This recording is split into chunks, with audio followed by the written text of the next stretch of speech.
Hi, welcome to our channel where we share the most intriguing stories.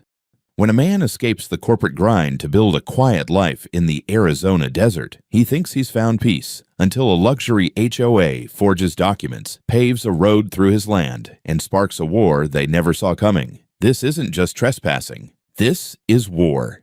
When I first laid eyes on the 12 acres of raw land nestled against the dusty foothills of southern Arizona, something clicked. Not a romantic kind of click, like people say when they meet the one. More like a stubborn, satisfying crunch, the kind you hear when your boots sink into gravel and you realize this is yours now. After almost 2 decades of working in corporate infrastructure planning, airports, highways, logistics routes no one ever appreciated, I cashed out early, broke ties with bureaucracy, and drove west until the road ended in dirt. Then I went a little further. The land had no HOA. That was the point. I'd specifically filtered my property search to exclude anything within a homeowners association jurisdiction. No newsletters about mailbox colors, no warnings about weeds longer than 3 inches, and definitely no quarterly meetings full of people named Carol and Gary discussing whether the community gazebo was underutilized. My parcel was on unincorporated land, boxed in to the west by federal territory. No one could build beyond me. And to the south by a gated development called Desert Crest Canyon. I didn't think much of that at first. Their property line ended well before mine began. They had their rules. I had space, silence, and 12 blessed acres of peace.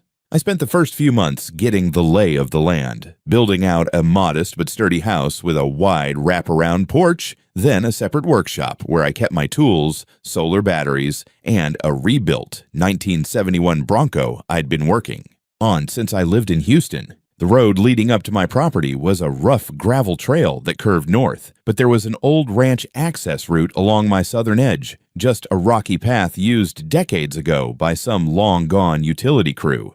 I restored it a bit for deliveries during construction, mostly gravel and compacted dirt, just wide enough for a flatbed. That southern path was never meant for traffic. Hell, it wasn't even really a road. But a few months after I settled in, I noticed tire tracks showing up where they shouldn't be. First a few, then more. Deep ruts from sedans and SUVs began appearing in the loose gravel. A silver Audi with tinted windows came flying through one morning while I was unloading lumber. It didn't even slow down, just plowed through the path like it belonged there. I blinked, wiped the sweat from my brow, and thought maybe it was a one-off. Some idiot following Google Maps too literally. It wasn't. Over the next couple of weeks, the pattern repeated. Jeeps, Teslas, trucks, some clean, some coated in the same red dust that stained my boots, rolled across the path like it was some kind of shortcut. I checked my security cameras and saw Arizona plates. A quick cross-reference online told me all of them were registered in Desert Crest Canyon. That's when the pit started forming in my stomach. I drove out to the junction one day just before sunset, parked, and watched. Within 20 minutes, 8 different vehicles used my path as a shortcut between the back exit of the gated community and the county road that led north. They weren't lost. They knew exactly what they were doing. My private access road had become their little convenience trail, so I did what any rational landowner would do. I printed and posted a pair of aluminum signs, private property, no trespassing, no through traffic, and installed them at either end of the road, just to set expectations. Not confrontational, just clear. The next morning, I found one of the signs ripped off its post and tossed into the dry wash.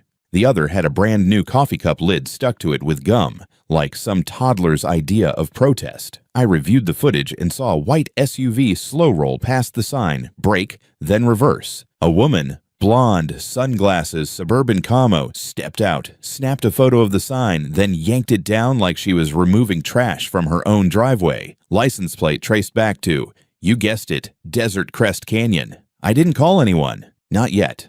I wasn't ready to throw down gloves and lawyers over a dirt trail, but something in her body language, in the casual entitlement of it, rubbed me raw. This wasn't a mistake. This was ownership, assumed and unearned. I started recording everything, every car, every plate, every breach, because whatever they thought this was, it sure as hell wasn't over. I didn't sleep much that night. I sat on my porch with a mug of black coffee that went cold twice, watching the stars slip behind the ridgeline while my motion alerts kept pinging every 15 minutes like a broken doorbell. The same pattern: lights, tires, dust, gone. Every single car drove through like it was their birthright. By dawn, I'd made up my mind. I was done watching. Time to draw a line. But fate beat me to it. Around 6 the next morning, I woke to the sound of engines. Not just one or two, but a whole damn convoy. Diesel rumbling, hydraulics hissing, and the sharp clang of metal on rock. I pulled on boots and walked down the ridge trail to the southern edge of my property. What I saw made me stop dead in my tracks. They were paving the road, not fixing it, not smoothing it out, paving it. Fresh black asphalt stretched across what had been my utility path, laid down with surgical precision. A road crew in reflective vests moved like ants. Compactors, pavers, surveyors with laser levels. Metal posts had been hammered into the shoulders, already hung with yellow diamond signs that read, "Caution, Community Access Route." I stood there in a daze, trying to compute what I was seeing. That wasn't just infrastructure. That was intent. A man in a county vest approached, clipboard in hand. "Morning. You must be the owner, right?" I nodded slowly, more out of habit than agreement. "What the hell is this?" He looked confused, then pointed to the sheet attached to his clipboard. "This is part of the Desert Crest Community Mobility Relief Project. This shortcut was approved last quarter. We got the green light through the Community Development Fund. Right-of-way agreements all on file." "It says you signed off." I stared at him. "I did not sign off on anything." He raised an eyebrow, clearly uncomfortable. "Well, someone with your name did. Your parcel number's on the permit. Look, I'm just the site guy. You want to argue jurisdiction, talk to the registrar or your HOA. I don't have an HOA. He gave me a look that said, "Yeah, buddy, good luck with that," and walked away. I turned back toward the house, fury already rising. By the time I reached my workshop, I was running on adrenaline and disbelief. I pulled out my property records, clean, no easements, no agreements, nothing even close to a right-of-way authorization. I checked my email, my mail, nothing. Then I checked the county records portal. There it was, scanned and stamped. Agreement of shared use and easement, parcel 17B, signed, Caleb Rivers. Dated 5 months before I even bought the land. A shaky scribble for a signature, wrong format, wrong pen. But to anyone looking at the PDF, it was as official as rain. My first thought was, holy shit, they forged my name. My second was, they've been planning this for months. Before I even bought the land, they were laying track for this. I made 2 calls. First, to a friend from my old job in infrastructure, now a GIS analyst. She confirmed the parcel overlays didn't match the real topography. "There's been tampering," she said. "They manually adjusted the southern property boundary line in the online GIS layer. It's subtle, but someone edited the base map."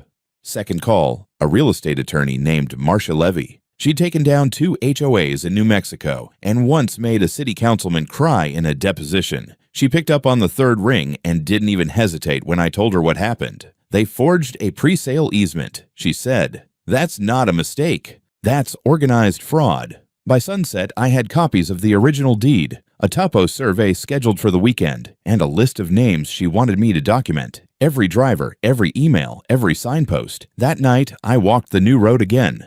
It was smooth, perfect even, a 2-lane miracle through my dirt. At the western edge, someone had posted a laminated HOA notice on a steel pole. "Thank you for your patience and support as we expand Desert Crest Canyon's safe access options. This new community bypass is made possible through cooperation with our neighbors." Underneath that, in smaller print, all usage agreements on file with the county. My name was nowhere on it, but their fingerprints were all over everything. As I tore the notice off and crumpled it in my hand, I heard another car approaching, silver, tinted, the same Audi from before. The driver slowed, made eye contact as she passed, then gave me a little wave. I didn't wave back. This wasn't just trespass anymore. This was war. By the time Friday rolled around, I'd already filled half a notebook with plate numbers, names from HOA meeting minutes, and screenshots of their newsletter posts. Marcia told me to document everything. No detail too small, no assumption too obvious. Her exact words were, "Pretend they're Enron, and you're the guy who just found the shredder still warm." The topo survey team arrived at dawn on Saturday. 2 guys from Tucson, ex-military, polite but quiet. They didn't ask questions. They flew a drone over my land, set up tripods at every corner of the property, and spent 5 hours with me confirming that, surprise, surprise, the freshly paved community road sliced 320 feet across my parcel. All of it. Outside any legitimate easement or shared use zone. In other words, they'd paved a highway right through my goddamn living room, legally speaking. I emailed the preliminary report to Marcia, and by Monday, we had a plan. It wasn't just going to be letters and complaints. We were going full throttle. Land use violations, forged documents, injunctive relief. I signed a retainer and sent her a hard drive full of surveillance footage with timestamps and notations. She whistled when she saw how many license plates I'd collected. "You're already doing half my job," she said. Meanwhile, I sent a formal cease and desist to the Desert Crest HOA and to the so-called Community Development Fund. I knew it wouldn't stop them, but it was about building a legal trail. Predictably, their response was immediate and deeply insulting. A tersely worded email from their counsel accusing me of harassment, obstruction of community traffic, and, I shit you not, creating unnecessary hardship for working families. This, coming from people who live in 3,000 square foot homes behind private gates and drive Range Rovers to Whole Foods for gluten-free muffins. But the cherry on top came the next day. I opened my mailbox and found a thick manila envelope. Return address, Desert Crest Canyon HOA. Inside was a glossy packet titled Community Notice of Concern. It included a photo of my workshop with a red circle around the driveway, accusing me of constructing obstructive barriers, a highlighted copy of the forged easement agreement, and a printed transcript of an HOA board meeting in which one member, some finance bro named Todd, claimed I was engaging in extortion through vehicular toll threats. I was still flipping pages when the doorbell rang. UPS delivery. A second envelope, this time from the county registrar's office. A formal notice of complaint had been filed against me, filed by Desert Crest Canyon HOA. They were trying to flip the script. Marcia wasn't surprised. They're going to try and bury you in paperwork, delay your filings, gaslight the registry. That's what HOA legal teams are built to do. It's not justice, it's attrition.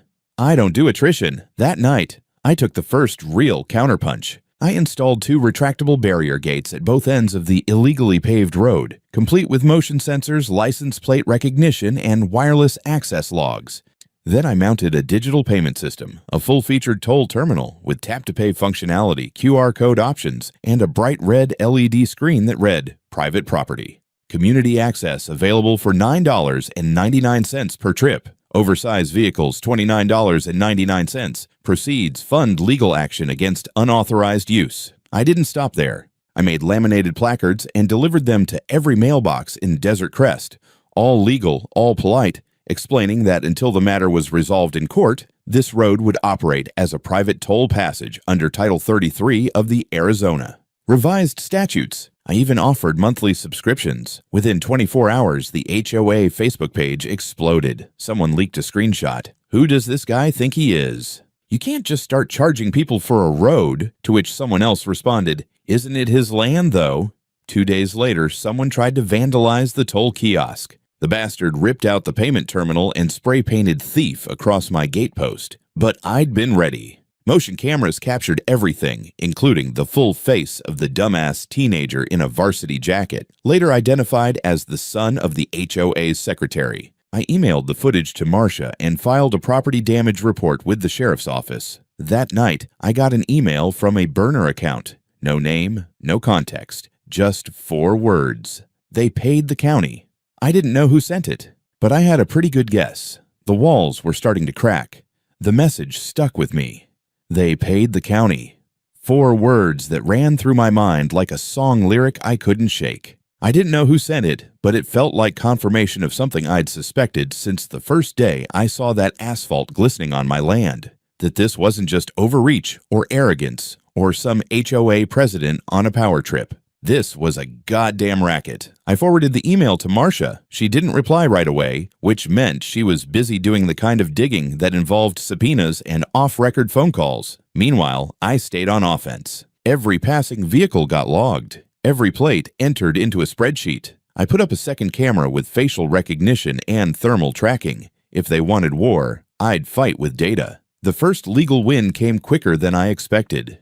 The HOA filed a motion for a temporary restraining order. They wanted the gates removed immediately, claimed I was committing extortion, obstructing vital community egress, and violating some archaic traffic safety statute. The judge shut them down in less than 5 minutes. Marcia barely had to speak. She presented the deed, topo maps, the time-stamped footage of the paving crew on my land without consent, and the forensic analysis of the forged signature. The judge's exact words were, "This is not a gray area. This is textbook trespass and possibly criminal fraud." The HOA attorney, some greasy mid-40s guy in an overpriced suit with a Bluetooth earpiece still in, looked like he'd swallowed a thumbtack.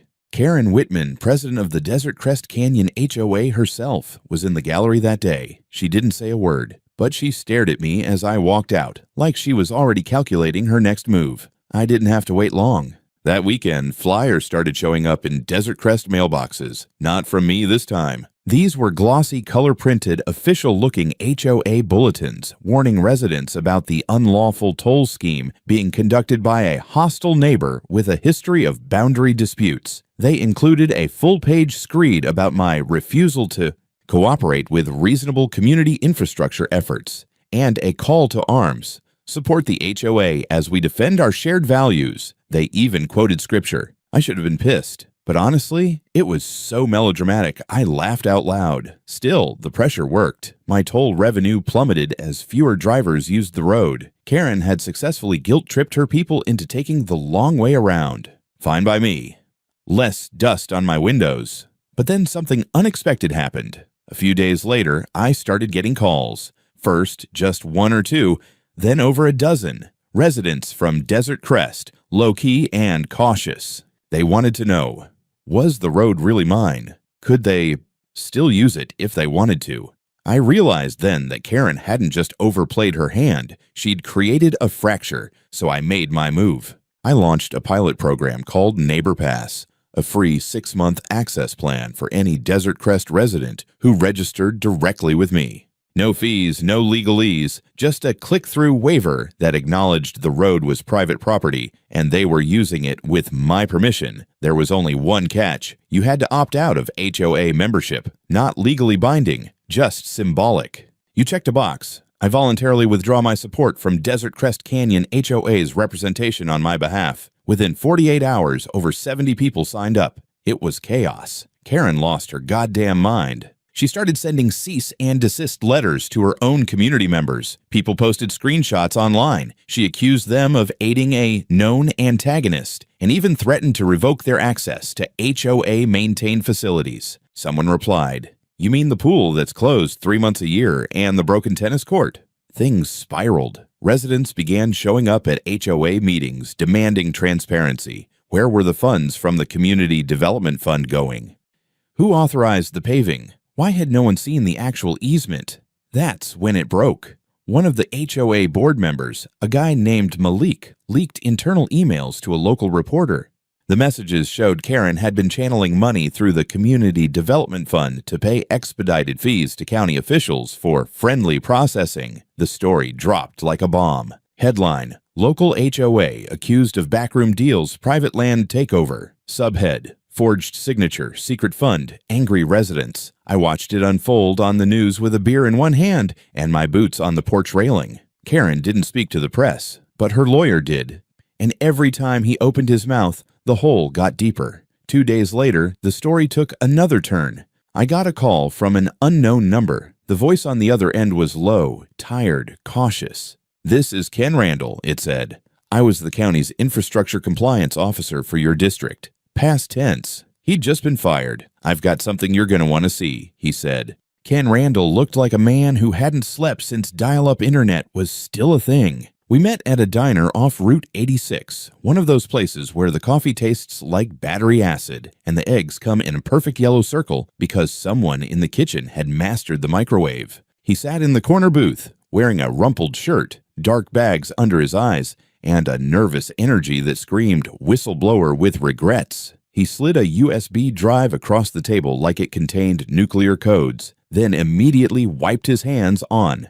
A napkin like he wanted nothing to do with it anymore. "I can't tell you everything," he said, "but what's on there should point you in the right direction. I didn't touch it at first." "Why me? Why now?" He looked out the window, then back at me. "They tossed me under the bus. Said I overstepped when I approved the Desert Crest bypass, but they were the ones who pushed it through. Karen and that lawyer of hers, Braxton, I think, they used the Community Development Fund to funnel money into expedited processing fees. Made it look clean, but it wasn't. And they made sure the paperwork was too smooth." I raised an eyebrow. "Too smooth?" Ken gave a bitter chuckle. "Real easements always come with complaints, last-minute surveys, conflicting docs. This one, clean as a whistle. No red flags. That's a red flag in itself. Back at my place, I plugged in the drive. What I saw damn near made me spit out my coffee. There were PDFs of internal memos, including one titled Alternative Access Project, Fast Track Strategy. It referenced my parcel number, the planned timeline, the need for external cooperation, forced if necessary, and an attached document labeled Contingency Signature Sheet. Then came the emails, dozens of them. Karen, Braxton, 2 county clerks, and a name I didn't recognize. Bradley Kruger, listed as a civic engagement liaison, but obviously someone who pushed things through on the inside. One exchange between Karen and Kruger read, confirming signature doc for parcel 17B backdated and uploaded, owner unaware, all digital entries flushed. I nearly punched a hole through my desk. This wasn't carelessness. This wasn't bureaucratic confusion. This was a coordinated forgery operation backed by HOA money and executed through local government channels. I called Marcia. She didn't say anything for a few seconds, then, "I'm escalating this. We're not just talking civil damages anymore. This is criminal conspiracy." The next 48 hours were a blur. Marcia filed an emergency motion to introduce the whistleblower material into our pending civil suit. At the same time, she compiled a packet of evidence for the county prosecutor's office and the Arizona State Attorney General. Meanwhile, I reached out to the reporter who'd broken the initial HOA corruption story. I sent him the redacted versions of the emails, the forged documents, and, most damning, a clip of one of the HOA's private Zoom meetings that Ken had managed to save. In it, Karen says, "He'll come around once the road's finished, or he'll sue, and we'll bleed him dry until he caves." They were still talking like I was a speed bump. I was about to become a bulldozer. The article dropped 3 days later. Front page. Headline: Whistleblower, HOA forged land deal, bribed county officials, private road sparks criminal probe. It spread like wildfire. News vans started showing up near Desert Crest. Karen refused interviews. Braxton claimed it was all a misunderstanding. The HOA issued a tone-deaf statement blaming disgruntled neighbors and fake news bloggers. Didn't matter. The public smelled blood. Then the big one hit. Bradley Kruger, the civic engagement liaison, the fixer on the inside, got arrested. The sheriff's office raided his home and office, seized his devices, and within 24 hours he agreed to cooperate. In exchange for leniency, he rolled over faster than a chihuahua in a thunderstorm. He gave them everything: names, timelines, meeting logs. How Karen and Braxton had worked out the forgery protocol. How Kruger had been promised a consulting position in the HOA once he retired. He even turned over audio recordings of Karen bragging about getting her road no matter what it takes. Karen was arrested 2 days later. Charges: conspiracy to commit fraud, falsification of legal documents, unauthorized construction on private land, and abuse of municipal influence. HOA board members started bailing like rats off a sinking yacht. The vice president resigned, the treasurer disappeared, and half the community started demanding a vote to disband the HOA entirely. Me? I stayed quiet. Let the storm do what it does. Then, one evening, I got a knock on my door. Ken Randall. He looked a little better now. Clean shave, new shirt, still haunted, but upright. "You hiring?" he asked, holding up a small metal clipboard. "I know how to manage roads. Thought you might need someone to keep the gate system running." I didn't say anything right away. Just stepped aside and let him in. Sometimes your enemies show you exactly who you need on your side. The courtroom was cold and bright, like a hospital waiting room designed by someone who hated comfort. I sat at the plaintiff's table in a navy blazer I hadn't worn since my last job interview 6 years ago, flanked by Marcia and 2 junior associates who looked like they could dismantle a spreadsheet with their eyes. Across the aisle, Braxton, the HOA's lawyer, looking less smug than usual, and 1 substitute board member whose name I never bothered to learn. Karen wasn't there. She was under house arrest. What had started as a zoning dispute had become a legal maelstrom. Criminal charges, civil suits, depositions, and 1 very angry prosecutor who'd made it his mission to turn Desert Crest into a case study on HOA corruption. But today's hearing was just mine. My civil suit, my land, my damages, and judging by the look on the judge's face when he skimmed the opening briefs, things were about to go very, very badly for the defense. Marcia opened with fire. She laid out the timeline, the forged easement agreement, backdated and submitted before I ever purchased the land, the illegal paving operation carried out under false pretenses, the retaliatory legal filings against me once I objected, the financial sabotage through public notices, and finally, the surveillance footage, the expert topo survey, and the email evidence from Ken and the whistleblower USB. Then she dropped the bomb, an audio clip. Karen's voice, clear as day. He'll cave. If not, we sue until he runs out of cash. Once the county logs it as public access, it's ours. We just need the signature to stick long enough. The judge sat back, eyes half-lidded. Is this authenticated? Yes, Your Honor. Source confirmed by the prosecution in the pending criminal case. Braxton objected. Of course. Claimed it was contextually misrepresented. The judge overruled him so fast, I saw one of the junior lawyers grin. Then came the real knife twist. Ken Randall testified. In a clean shirt and pressed slacks, he told the court everything. How he'd been pressured to approve the construction without verifying land ownership. How he was handed a clean easement file already logged in the system. How he later discovered the GIS data had been edited manually with metadata stripped. Who gave you those files? The judge asked. I received them directly from HOA President Karen Whitman and her legal counsel, Ken replied. I was told it was all cleared through their community development liaison. And did you verify that? I attempted to, but was told any questions would delay funding. I was assured everything was above board. And when did you realize it wasn't? When Mr. Rivers installed toll gates, and I started getting emails from residents demanding to know why they were being charged. That's when I looked deeper. By the time he stepped down, you could feel the shift in the room. Even the court stenographer looked pissed. The defense barely made an effort. Braxton tried to pivot to community necessity and miscommunication, claimed the fund had overstepped, not the board, tried to float the idea that I had profited unfairly from the toll system. Marcia torched that idea in less than 10 minutes. She presented a breakdown of all toll revenue, meticulously logged, and demonstrated that every cent beyond maintenance costs had been held in escrow, pending resolution. Not only that, but I'd already donated nearly $15,000 to a legal aid fund for other landowners battling rogue HOAs. The judge finally leaned forward, hands clasped. Mr. Rivers, what is your primary goal in this suit? I stood up. No script, no speech. Accountability, I said. And to make sure no one else has to fight this hard just to stop their land from being stolen in broad daylight. He nodded once, then ruled, in my favor.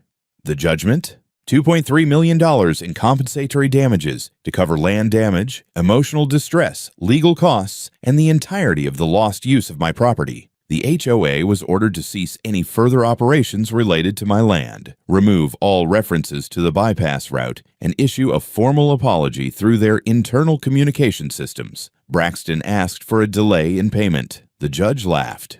I'd advise your client to start liquidating their clubhouse art collection. As we left the courtroom, reporters swarmed, cameras flashing. I kept my head down, said nothing. Let Marcia do the talking. She deserved the spotlight more than me. Later that night, I stood at the top of the southern road, staring down its sleek black path, now quiet and empty. No more Audis, no more HOA flyers, no more Karen. The toll kiosk blinked softly in the twilight. Balance, $72.13. New users, 4. Pending 11 monthly passes. Just business now. The dust didn't settle right away. You don't take down a fortress like Desert Crest Canyon's HOA and expect the earth to stop shaking the next morning. No. First comes the paperwork, then the silence, and then the real mess. The reckoning.